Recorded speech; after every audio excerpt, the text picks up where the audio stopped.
Pope Francis is the first pope since the Second Vatican Council who was not himself at the council. He was in his Jesuit formation during Vatican II and ordained a priest 4 years after the council finished. Like so many priests of that era, Pope Francis became and remains steeped in the teaching and spirit of Vatican II.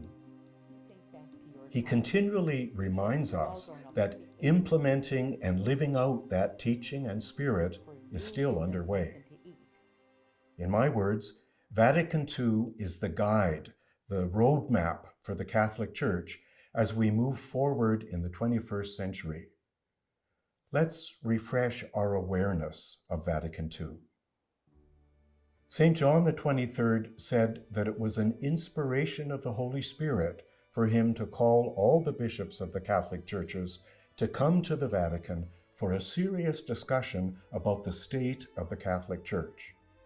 After 2 years of preparation, on October 11, 1962, nearly 5,000 bishops, theologians, and observers from other Christian churches, along with a few Catholic religious women, gathered in St. Peter's Basilica for the opening of the Second Vatican Council.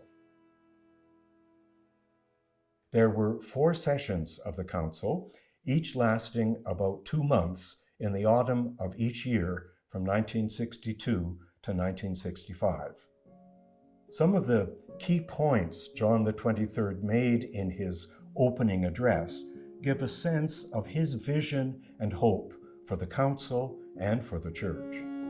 First, the church should be prepared to face the future without fear. Second, the Pope disagreed with the prophets of misfortune, forever predicting catastrophes as if the end of the world were at hand. To this, Pope John opposed the Christian message of hope and joy. Third, the sacred deposit of Christian doctrine, he said, shall be maintained and taught in a more effective form, looking to the present. The substance of the ancient doctrine is one thing, the way in which it is expressed is another. Fourth, today, the Church wishes to heal with mercy rather than harshness, and hopes to show that she is a loving mother of all, good, patient, full of compassion and kindliness. Note some of the favorite words of Pope Francis there: mercy, compassion, kindliness. And finally, good Pope John also expressed the desire for unity among Christians. Now, historically, councils have been called to deal with a particular crisis in the Church or to condemn a particular false teaching. Vatican II does not fit that pattern. It was called for a more general, all-encompassing purpose, a concern about the relevance of the Catholic Church in the modern world.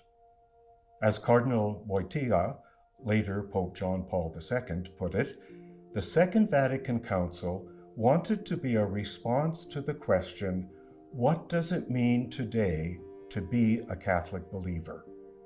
Pope John XXIII often used the Italian word aggiornamento, which essentially means bringing up to date. A hallmark of the attitude and approach of Vatican II is its openness. Openness to the world, to other Christians, to other religions, and also to non-believers. That openness implies on the part of the Catholic Church and its members a certain humility and a readiness to listen to and learn from those outside the Catholic Church. It also implies a readiness to admit failures. A key means to accomplishing the Council's pastoral goals and continuing to implement its vision is dialogue.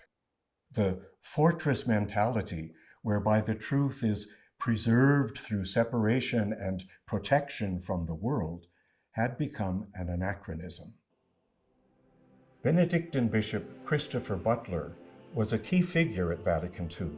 He wrote, "The pastoral aim, the instinct of charity that goes beyond all boundaries, the sense of mission not so much to human nature or to the abstract human species, but to human persons and the actually existing human family, demanded that our aggiornamento should be conceived in depth.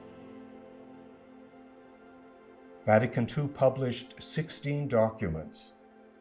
The four main ones are called constitutions. The others are decrees or declarations. For all but one of those documents, a working draft had been prepared ahead of time. The title of the one document that was entirely the work of the Council itself says quite clearly what Vatican II was about and what it accomplished, or at least set in motion. The title of that document, Pastoral Constitution on the Church in the Modern World.